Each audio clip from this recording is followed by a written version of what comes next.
So this image you see here is the same one that's on the cover of my book, and I'll bring it up a little bit later, but this actually depicts artisans. These pottery figurines of male and female artisans that were found in a Han tomb.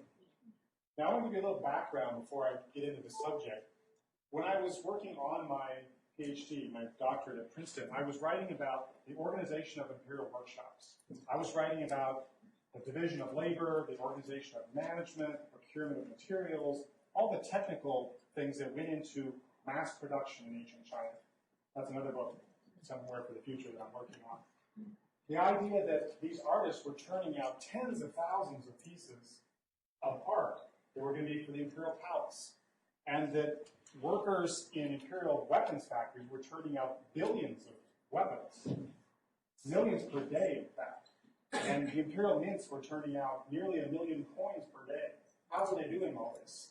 And so I looked at the different methods of mass production, the organization of labor that allowed them, well before the Industrial Revolution, to be able to produce billions of objects out of factories. But at the end of that project, I asked myself the question was, well, who are these people? Who are the people who are actually working in the workshops and factories? We know nothing about them. We don't know who they are, whether they were male or female, how they were paid, how they were housed, how they were treated, how they were viewed by society, and even how they went about their jobs. And so that's what I tackled when I went for this book, Artisans in Early Imperial China. I wanted to know who were the people that made these objects, how were they trained, all these subjects. This is a lacquer bowl, and this lacquer bowl dates from about 30 years before the Malin Gray pieces you see upstairs. But it's painted in a very similar style to the pieces you'll see in the exhibit. Now, if we look at the front of this little bowl, which is about this big, we see certain things. We see this motif here in the middle, which is part cloud scroll, part bird, and sort of shows this late Qin, early Han lacquer style that sort of morphs between the naturalistic and the decorative. So we can look at things like that. We can look at things like this motif here, which you see all around, which sort of looks like the letter B to some people, but it's actually, once again, that slight liminal space between the naturalistic and the abstract, where these are actually bird heads as well here. Or we can look at things like this pattern, which you see all the way around the rim. This diagonal motif is actually borrowed from twill textiles. This kind of diagonal patterning is borrowed from contemporary textile weaving.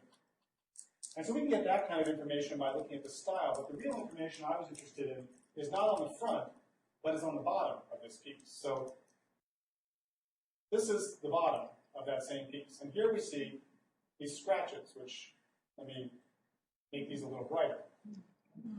So on the bottom of this piece, we see Huan Li Da Nu Zi Ao. This says, adult female named Ao from Huan village. And so this is a woman who painted this piece. And so looking through many other sites and other objects and things from this tomb, I uncovered that woman Ao actually created quite a number of lacquers. This particular tomb had in it around 80 lacquers, of which she made at least 23 of them, of 5 different types. She made bowls, she made cups, and she made stacking cup cases. If you look upstairs, there's also one of these from Malin Gray. This is a little kit where when you open it, there's a bunch of cups inside, and they're all restacked together. And her name is scratched on every individual cup.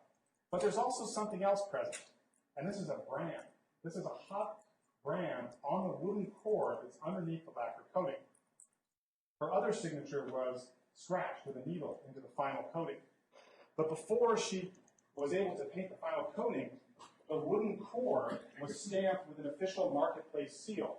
This is the seal of the marketplace officials in the capital marketplace where she worked. And so what I was able to uncover is that she actually worked in 2 different places. She worked in a private lacquer workshop that was probably either owned by her family or some other individual, and she produced pieces there for the market. But private artisans in ancient China also had to work for the state. You had to give 1 month of labor out of every 12 free for the state as your method of taxation. So rather than digging ditches or building walls for the state, you gave your work in state workshops. So when she worked in the state workshops, you see official brands on the pieces. And when she worked in her private workshop, you only see her signature. And this is the inside of that. You'll see some of the cups here in place, and the one up in the exhibit is even in better condition than that. So she signed each individual cup and the case itself. Now, if we only read Confucian moralizing texts, we would think that it was only men that labored, specifically in the fields and plowing and doing things, the active things, and the women only stayed home and weaved cloth. But looking at inscriptions, we realize that's not true. That lacquer workshops were probably predominantly female, at least in the painting areas. The core carving does appear to be a male occupation, but the fine lacquer painting was a female occupation. So these women were not working in the household, they were working in shops, private workshops and government workshops. These lacquer painted figurines that we see at the very beginning I showed you, half of them are male and half of them are female. And this particular one here that you see at the front, her name is Yo, and she's a shoemaker. And so each of these has a caption on its chest saying what their occupation was. And nearly half of them are women. So that's one of the things that I uncovered, were that many of the people in these workshops were women. And not just adult women. And let me talk a little bit about some other lacquers. There were some lacquers found very close to where woman owls lacquers were found, and this is in South China, in Hubei. And these also have these needle-incised inscriptions, some from private workshops, some also with the government brands. And here we have dozens and dozens of names, including their position in society and their age listed. And so we get lots of minor girls, a xiaonuzi, someone who's less than 15 years of age, for working in these shops. And this is written by her. But this also tells us a lot about literacy, that there are little boys and little girls working in these shops, and peasant, adult, women and men, that can at least write their name. They can at least write the village they come from. And that shouldn't be too surprising. I mean, they probably can't write much more, yet they can write this, because it's really a pattern of strokes. And what is lacquer painting? Lacquer painting is also a programmed order of strokes to execute the design. And so Chinese writing is really not that much different than what they do for a living, which is paint lacquer designs. So we have minor girl Jia on this piece, Xiao means a Jia. And right under here, it's hard to see, is another one of those brands of the marketplace pavilion officials. So she's working in an official market. And here we have an adult female from this village here, Qian village, on this piece. And here we don't necessarily know if this is a man or woman. It's probably a man in this case. We have another village listed. This is a ranked male. This male has a rank in the meritocratic rank system, so he's not the lowest level in society. Here we have another female inscription. This person's name is Wan, and she made dozens and dozens of pieces that were found at this cemetery. So when I analyzed all these pieces, women were the majority. The majority of the names listed were female names, not male names, specifically because it's the final painter's name that's listed, not the core carver's name. When I looked at later inscriptions that were more detailed, the men were usually doing the core carving, and women were found mostly in the painting fields. And ethnographically, in modern areas of southwest China, you still see this division of labor, the men doing the core carving in the wood and the women doing the painting. But then I also looked at those pieces that were made by adults and those that were made by children. And Woman Owl was making these gorgeously painted red and black pieces like the first one I showed you. But the little girls and the little boys were making the simpler pieces. They were making the plain, undecorated black pieces. They had no designs on them, so it didn't take as much skill as the kind that Woman Wan or Woman Owl were making in these workshops. And here's one from a little boy. There's one from this boy's name is Guy. which can mean to beg, and I'm wondering if he was a beggar that they pulled off the street and stuck in the workshop. Okay, now I'll talk about the terracotta warriors for a little bit, because we can also get information on artisans by looking at the terracotta warriors. So more than 90 of the terracotta warrior figures which have been excavated so far have inscriptions on them that mention people responsible for making them. But these inscriptions fall into two different types. So the first type are these needle scratched ones, like the needle scratched ones we saw on the lacquer. And this says Xianyang Yi, Artisan Yi of Xianyang City. Xianyang is the capital of the Qin. It's where Xi'an is today. It's where the terracotta warriors are from. And this one just says Quan, his name. And these are scratched with a stylus right into the wet or even dry clay. But then we have stamps. These are stamped right into the wet clay. This says Palace Water Factory Artisan Zan. And this one says Palace Water Factory Artisan Ke. So we have two different types of inscriptions. The ones on the top are from privately employed ceramic masters. These are people who are doing their monthly service to the state. So they are in private workshops somewhere else, and I tracked the distance of all the cities mentioned, less than 120 kilometers from the capital. And so they had to travel, and they had to work on the terracotta warriors for about a month, and then they could go back to their private workshops. These inscriptions are by palace workshop artisans. These are people who work full-time for the state, and they work in the same part of the state workshops that make roof tiles and sewer pipes and floor tiles. So they're used to making large runs of very big objects, but sewer pipes and the terracotta warriors, I think, are very distantly related, but the techniques are very similar to making these things.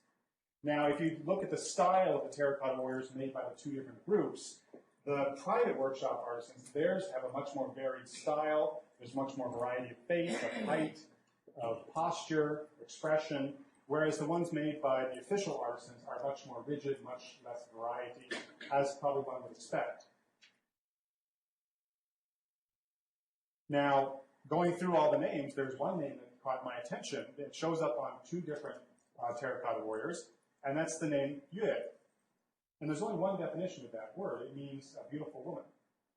And so it's very rare that a man would probably have picked that name, unless it rhymes with something else. But it's not inconceivable, then, that this is a female master potter who is running one of these work crews making the terracotta warriors. And she's from Shenyang. Shen Yue, Yue of Shenyang City. Now, it's estimated that each of these foremen, the foremen were the only ones that carved their names on the figure, probably supervised maybe 10 workers. And those workers are doing different things like the heads, the hands, the arms. These are modularly constructed and put together. So she's probably a master potter from a private workshop. She has to go and work on the terracotta warriors, do her service to the state, and she's supervising men and women who are working under her. Now, there's one that has 4 names mentioned, and this is the most names on one. And they're from 4 different places, from Shenyang, from Yueyang, which are close, and then Linjian and Anyi, which are almost 100 kilometers away. And so we have 4 masters listed on this one piece. Maybe that's the whole work crew, but 4 seems a little low. Most people estimate it's 8 to 10 it would take to put together a batch of one of these figures. Now, I say batch because they are constructed in lots. The other thing we see on the terracotta warriors are numbers. And these usually mark off which number this is in a lot or in a batch. And Chinese workshops are always into serial numbers. They always mark off how many they've made. And in weapons factories, the weapons factory inscriptions blow your mind because they say, you know, this is crossbow number 46,323 of 126,245. And you'll see several in that same lot. And the numbers are staggering. There are some armories that have billions of weapons in storage for use by the army. But these are mostly 5s and 10s. Here we see a 5, here's a 5, here's a 20. Because the people are, of course, counting 5s and 10s for taxation purposes and government conscription. So the most common numbers you see are 5 and 10, the same way that people are counted for serving in the army. Okay, now I want to look at the tomb of an individual craftsman to see what we can tell about the way he marketed his products. Now this brings up a debate about the relationship between China and the northern nomads. Here we have a picture of the Great Wall to symbolize that. This, of course, is the Ming Great Wall, not the ancient Great Wall. But it was always thought that there was a huge cultural and political divide between the people who lived north of the Great Wall and the people who lived south of the Great Wall in China. And that they were always at each other's throats. They were always antagonistic. And this we have is a quote about the people in the north, that they're like animals, they're not human, their speech is gibberish. And a letter from the Chinese emperor to the leader of the Zhongli, which is this northern nomadic group, saying that, okay, the land north of the Great Wall, where you guys wield your bows and arrows, you receive its commands from your ruler, while those who are inside the wall, who live in houses and wear hats and these cultured things, they will be ruled by us, meaning me, the Emperor of China.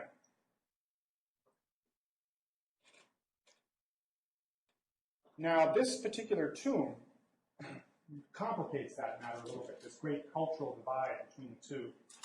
This is the tomb, was found about 10 years ago, and it dates to about 250 BC, so before the unification of China by about 30 years. This is from the top, and this is a view from the side, and so it's a big shaft with a little side niche where the burial is, and here's the burial, and a bunch of items around here, some pottery, offerings of food and drink. But this item right here is interesting because this is a personal seal. And so we know the name of this person. This person's name is Tang. And we also know that Tang was a bronze caster. This is the only tomb of an actual practicing artisan I was able to find in all this research. We know he was a bronze caster because whoever buried him buried him with all his tools. And these tools were obviously used, some were mended and repaired. It's not a complete set. But what's interesting, and I'm going to match some of these up, is all these items down here are models and molds. They're actually ceramic models and molds for making what he made, for making his bronzes. And many of them, and here's one of the model pieces that was found, this would make a leg for a standard Chinese bronze tripod. This is standard Chinese material culture used in dining and in imperial sacrifices to ancestors. Standard leg of a Chinese tripod. Another model down there was to make the foot of a goose-footed lamp. And this is a standard Shin and Han kind of lamp, is to have this lamp with a clawed goose foot at the bottom. So this is typical stuff. This is typical stuff for a Chinese craftsman to be making. But then there's a bunch of other models in this tomb. And this one shows this horse. See, his hindquarters are bent back over. And on top, we've got this rope-like thing with all these bird heads. This is a belt plaque. This would make a bronze, big old belt buckle or plaques that would go around a belt. And here's another one. This is a trapezoidal one. It's a mother holding her son with a little felt soccer ball.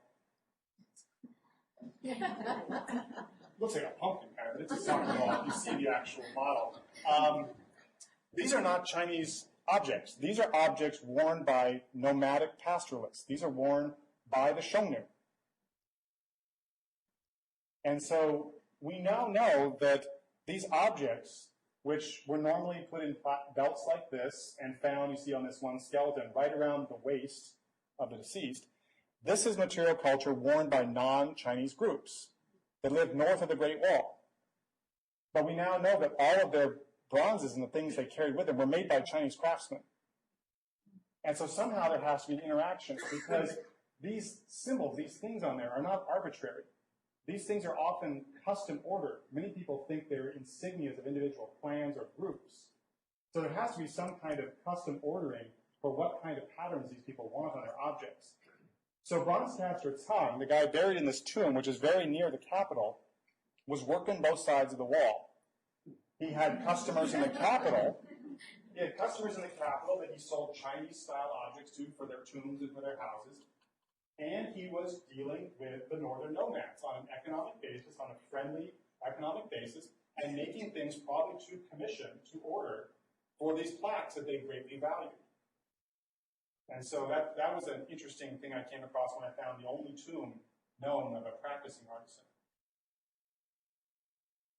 Okay, now I'm going to look at a big project and then talk a little bit more about literacy. There is, let's see which tomb we're going to go to here. Number 6 here, the Zhongshan Princeton. This is the political map in the Han Dynasty. These are all different provinces. And this is one up here. The emperor put his sons and grandsons and nephews into independent fiefdoms out in the periphery of the empire. And they had no real political or military power, but he needed to get them out of the capital, and this gave them a place to be. And so I'm going to look at this tomb here. Liu Yan was Prince Jian of Zhongshan. He was the son of the founder of the latter half of the Han Dynasty. And he had a really, really nice tomb. It's recorded in historical texts. It took tens of thousands of workers to build his tomb. This is from above the plan. There's a brick wall surrounded by an enormous stone wall made of huge stone blocks, huge sandstone blocks. And this is the tomb ramp leading down into the tomb. And this is a side view of the tomb, the ramp leading in, and then we have the brick walls surrounded by a huge stone retaining wall. And this is the roof, and part of the roof has collapsed. But where you see these numbers, many of these stones have inscriptions on them. And they have inscriptions carved by the stonemasons. And these are very informative inscriptions. They mention where the stone came from. So the stone came from Beipingshi. So I was able, Beiping is the county. And so I was able to track how far away the stone was coming to the site. But then it mentions where the person himself was from. This was made by this person, Wang Wenbo, who was from Beixincheng, which is a county in Zhongshan. So I was able to track the distances that all these people came from to show that they came from as far as 300 kilometers away to be summoned to work for the son of the emperor to build his tomb. So you could be conscripted or called up for working more than a month. You could probably work for more than a year on this tomb. But these people are also very literate. They are carving very long inscriptions. Some of these inscriptions are 2 sentences long. They mention how many stones they carved that day, where they came from, all this information. So we learned about where the artisans came from. I also learned a lot about families, because I was able to track who was brothers, because brothers often worked on the same stone. So I could see that these brothers worked together on this stone, and then one of them worked on another project, and he was later joined by his brother on that same project. 3 brothers, in fact, worked on several of these tombs together. And here we see another one of these stones. This is stone from Wangdu County, made by the artisan Gao Ju from Chuni County here. So here's the long inscription. So I was able to track how far people could be conscripted to work on these things, but also to look a little bit about how literate these people were. Now, it turns out that stone carvers were probably the most literate of all, because they often carved funerary epitaphs. They were asked by families to carve long biographies of the deceased. And so master stone carvers probably had a higher level of literacy than even other artisans. And now I want to look at some artisan techniques and workshop designs, and look at some more social information by looking at 2 particular rubbings here. These are rubbings of carved stones from the northeast of China. And what we see here is a wheelwright shop. So this shows the wheelwright, and he is making the felloe of a wheel. And here we see some other bent pieces of wood here. And this is the wheel in progress. This is a carriage wheel. So he's bending the wood, and he's got the chisel working out the groove here to fit it to this wheel. Now over here we have, this is a worker who's drinking something, of a pot, and we have a guard behind him. Now, this is not necessarily related to this scene, but what's behind him is related. This is probably his wife. We see a little baby in a papoose on the back here, and the wife is handing him parts. And so when I did the textual research, I found that artisans often work in families. Not much of a surprise, but they worked traditionally in families. It was a whole family enterprise. And it was expected, of course, that the son would follow his father in this occupation. But it also shows that it was a cooperative gender operation as well, that the wife helped the husband in the workshop. They worked together. And here she's taking care of the child and providing the parts that he needs. Now, the other reason I want to use this particular slide is to talk about how a stone carver works. This is another rubbing. This is rather difficult to see, but it's the same scene. Notice here's the person drinking the wine, and he's been flipped. And here's the wheelwright, here's the part, here's the wife and the baby over here on the right. The wheel's been lifted up and rotated 180 degrees. So what's going on here? What's going on is pattern sheets. The stone carvers are working from reproducible patterns on silk. And this allows them to modify their composition to fit whatever shape they need. They had a narrower space to work with here. They needed to compress what was going on here. So they could flip things by turning over the sheet. It's semi-transparent. So they flipped the wheel and put it up here. They put the wife over here. They got rid of the guard entirely, and they flipped this guy around and put it here. So it's the same composition, but compressed. And so I found evidence that they were using these pattern sheets repeatedly, and a master would pass his pattern sheets on to his disciples, and that's how they would then go out and start their own workshop. Now, the master himself holds the patterns. The master comes in on let's say they're going to make a stone shrine for a tomb. The master comes in with his patterns. He lays out the patterns in ink on stone, and then he leaves. And then lesser skilled, lesser paid stonemasons come in, and they carve these patterns in relief. And the master then comes back later and, dots the eyeballs and things like that and gets paid. And so there's a kind of division of labor between the master and the lower skilled workers.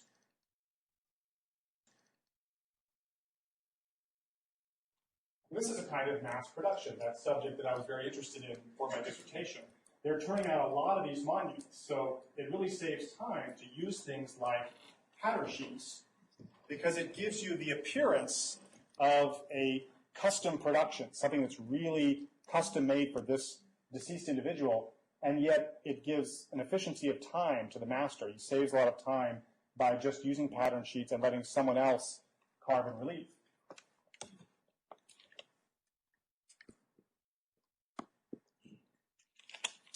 Okay, the other thing that I discovered looking at the stone carvers, even more than pattern sheets, was the use of stencils.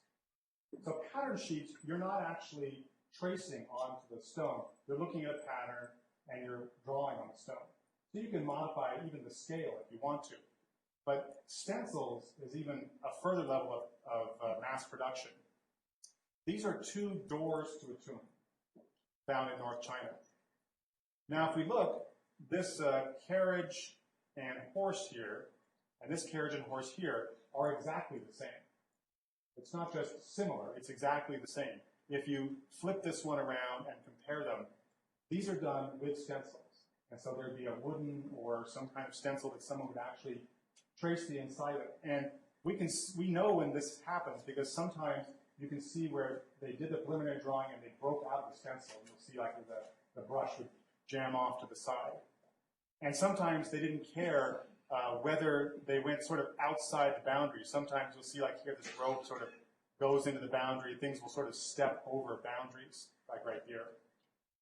See that? You needed to fit it there, it just sort of went right over it. And so lots of extensive use of stencils that saves even more time. You don't even have to have the skilled master drawer at the very beginning. And this piece, I love this piece because it also shows one of the preliminary drawings. Right down here, if we blow this up, you'll see that they were working on some kind of fantastic beast here, and they put down a preliminary drawing, but then changed their mind later and it was never carved into stone. So when we see unfinished pieces, we can see the different stages. We can see that they put the preliminary drawing down first, then carved it, and then put the painted designs on.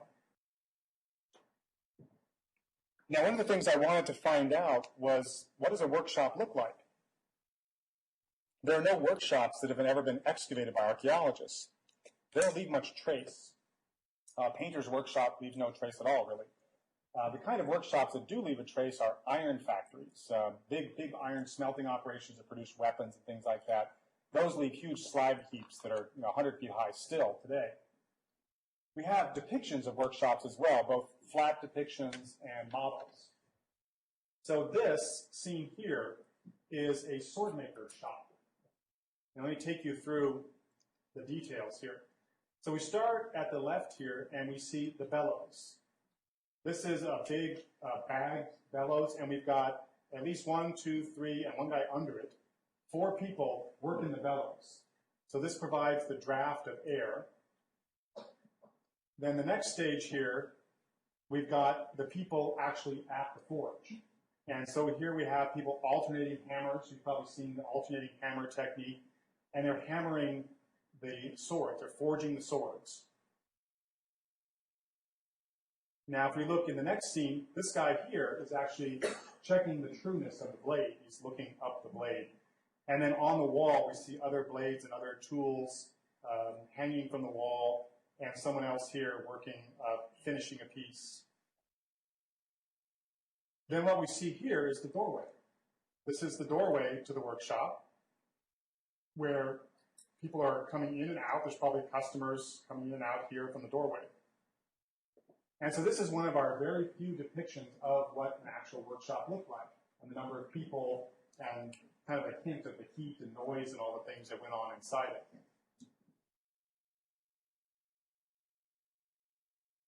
We have a few models, too, a few models of small workshops. And this model is about this big. It's made in pottery, and this would be buried in a tomb. And so this would be a sort of a little microcosm. You would have models of granaries and pigsties and outhouses, all the things that were part of your daily life so that you would enjoy them in the afterlife. And so this is a workshop.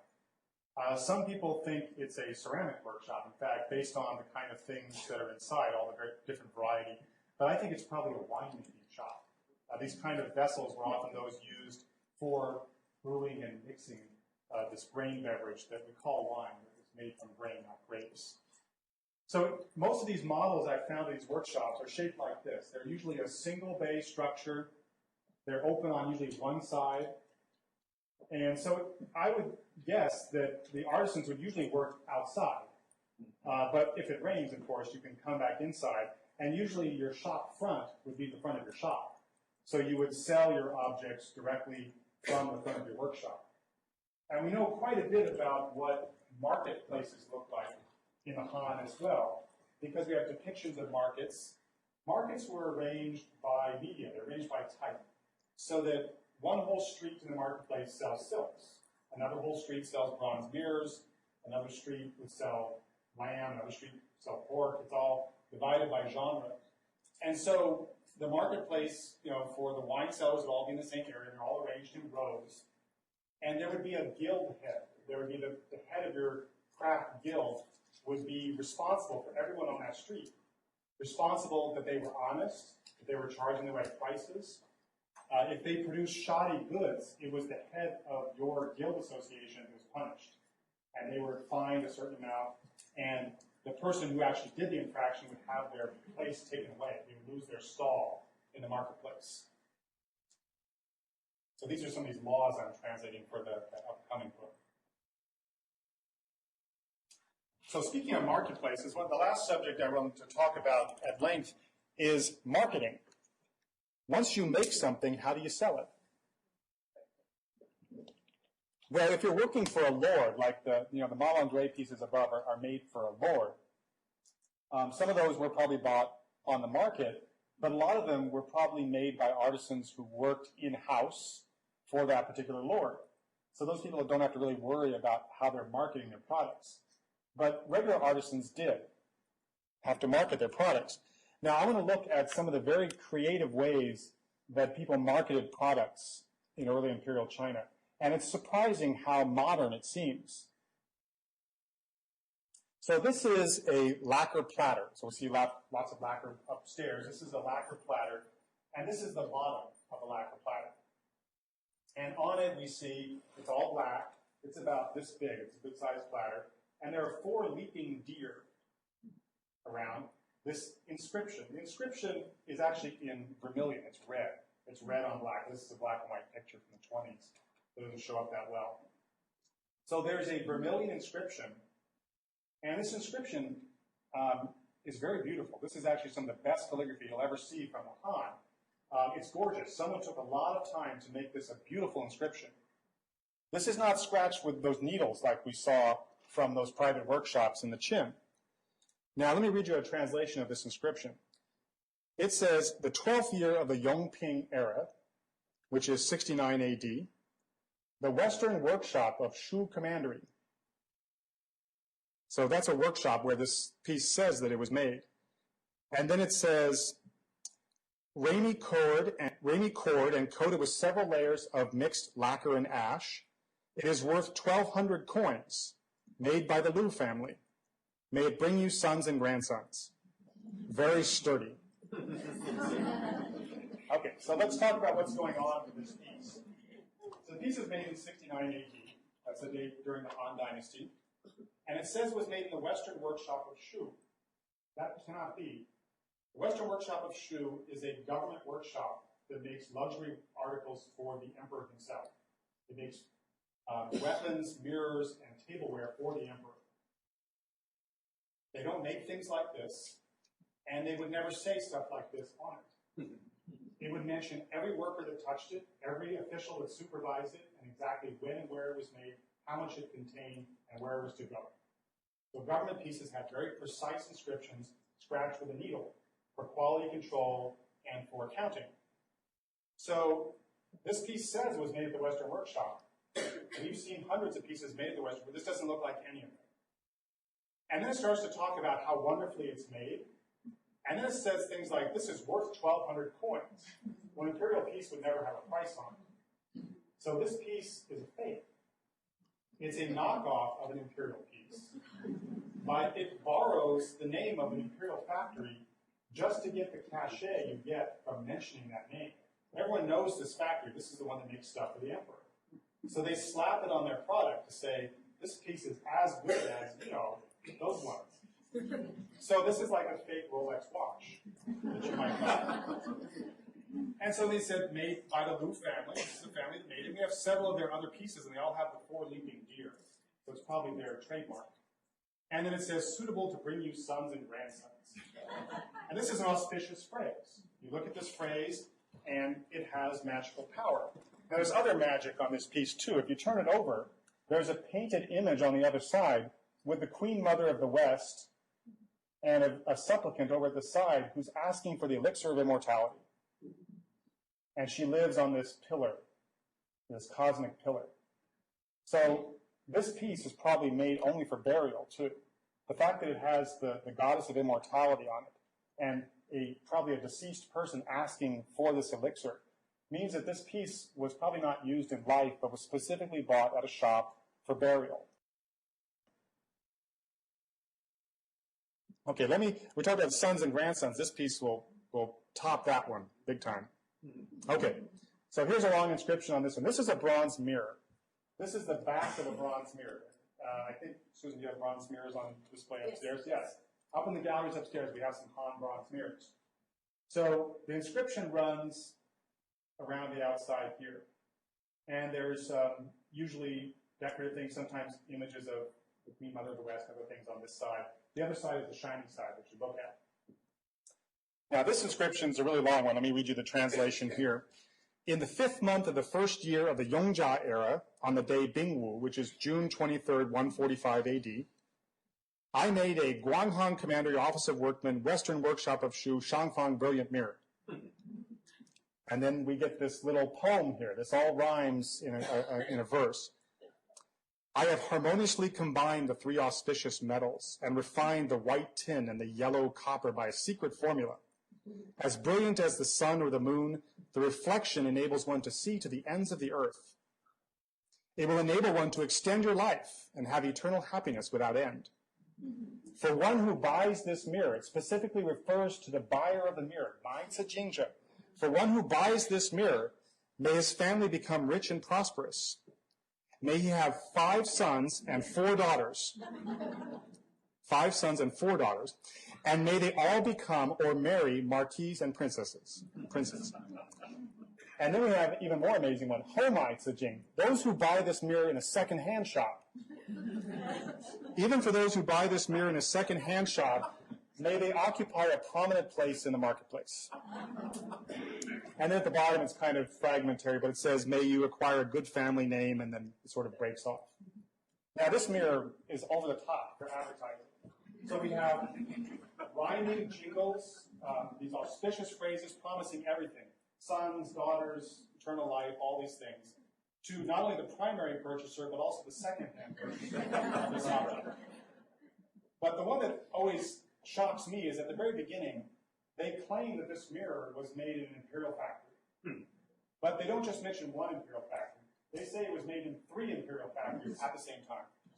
So it was made in the Guanghan workshop, the Western workshop of Shu, and the Shangfang, all at the same time, which is physically impossible and historically impossible because 2 of these factories were shut down before this mirror could have even been built. So they have become auspicious phrases, just like may you have sons and grandsons. You knock off the name of these imperial factories just to lend that kind of aura to your object, good as the stuff used by the emperor. Let me show you one last example, and then I'll stop and take some questions. This is not a piece of art. This is an axle bushing. This is a metal piece, an iron piece that would be placed around the carriage axles to stop the axle from wearing itself out. So this is an axle bushing. It's about this big. It was found in a bucket. It was found in a hoard of broken iron objects that were to be melted down again for reuse. So it was found in an iron workshop. Unfortunately, they never published the excavation report because I would like to see what this iron workshop looked like. But on the axle bushing is written a rhyming jingle again. And it says, and I'm going to give you an English translation that also rhymes, made by the Wangs, a bushing big and strong, bored straight and true all the way through. And it used to rhyme in Chinese as well, is Wang Shi Da Lao Gang Zuo Zhen Gun Zhong. And the gong and the zhong rhymed a little bit closer in ancient Chinese. And so even selling something as boring as an axle bushing, we have a rhyming jingle that the Wang family make really sturdy bushings, right? And it's made true. They bore it straight true, right through the axle. Now, the problem is this is a really rotten axle bushing. If you look at it in person, this thing is terribly made. It's full of potholes and air bubbles, and it would rip your axle apart if you used it. So we could give the Wangs the bushing of the doubt, the shadow of doubt here, and say that, well, maybe this was a reject, right? They put it in the bucket because they were going to make it again. Or we could say that what they're advertising did not match the quality of the product.